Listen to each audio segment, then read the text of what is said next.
بسم اللہ الرحمن الرحیم۔ السلام علیکم۔ روزانہ واقعات سننے کے لیے اس چینل کو سبسکرائب کریں۔ زمانہ جاہلیت میں لوگ اپنی معصوم بچیوں کو سامنے بٹھا کر قبر کھودتے، پھر اس بچی کے ہاتھ میں گڑیا دے کر اسے مٹھائی کا ٹکڑا تھما کر اسے نیلے پیلے سرخ رنگ کے کپڑے دے کر اس قبر میں بٹھا دیتے تھے۔ بچی اسے کھیل سمجھتی تھی۔ وہ قبر میں کپڑوں، مٹھائی کے ٹکڑوں اور گڑیاؤں کے ساتھ کھیلنے لگتی تھیں۔ پھر یہ لوگ اچانک اس کھیلتی، مسکراتی اور کھلکھلاتی بچی پر ریت اور مٹی ڈالنے لگتے تھے۔ یہ لوگ اس قبیح عمل کے بعد واپس جاتے تھے تو ان معصوم بچیوں کی سسکیاں گھروں کے دروازے تک ان کا پیچھا کرتی تھیں، لیکن ان ظالموں کے دلوں پر تالے تھے، ان کے دل نرم نہیں ہوتے تھے۔ بعض ایسے لوگ بھی تھے جن سے اسلام قبول کرنے سے پہلے ماضی میں ایسی غلطیاں ہوئی تھیں۔ ایک شخص نے واقعہ سنایا کہ میں اپنی بیٹی کو قبرستان لے کے جا رہا تھا۔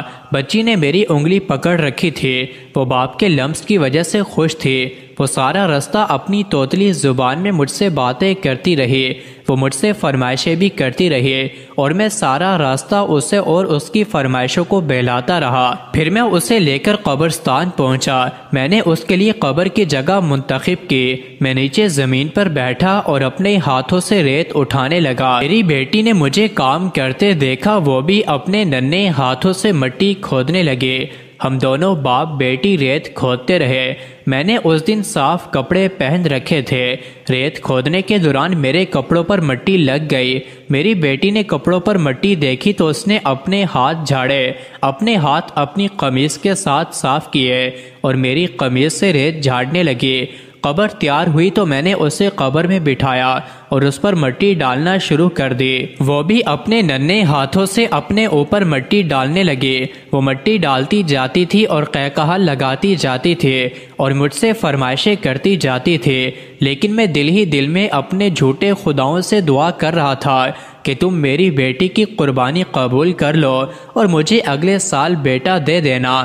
میں دعا کرتا رہا اور بیٹی دفن ہوتی رہی۔ میں نے آخر میں جب اس کے سر پر مٹی ڈالنا شروع کی تو اس نے خوفزدہ نظروں سے میری طرف دیکھا اور مجھ سے توتلی زبان میں پوچھا، ابا آپ پر میری جان قربان، آپ مجھے ریت میں کیوں دفن کر رہے ہیں؟ میں نے اپنے دل کو پتھر بنا لیا اور میں دونوں ہاتھوں سے تیزی سے قبر پر ریت پھینکنے لگا۔ میری بیٹی روتی رہی، چیختی رہی، دھائیاں دیتی رہی، لیکن میں نے اسے ریت میں زندہ دفن کر دیا۔ یہ وہ نقطہ تھا جہاں رحمت العالمین صلی اللہ علیہ وآلہ وسلم کا ضبط جواب دے گا۔ آپ صلی اللہ علیہ وآلہ وسلم کی ہچکیاں بند گئیں، داڑھی مبارک آنسوں سے تر ہو گئی اور آواز حلق مبارک میں گولا بن کر پھنسنے لگی۔ وہ شخص دھاڑے مار مار کر رو رہا تھا اور رحمت العالمین صلی اللہ علیہ وآلہ وسلم ہچکیاں لے رہے تھے۔ مزید ایسے ہی ویڈیوز کے لیے چینل کو ضرور سبسکرائب کریں۔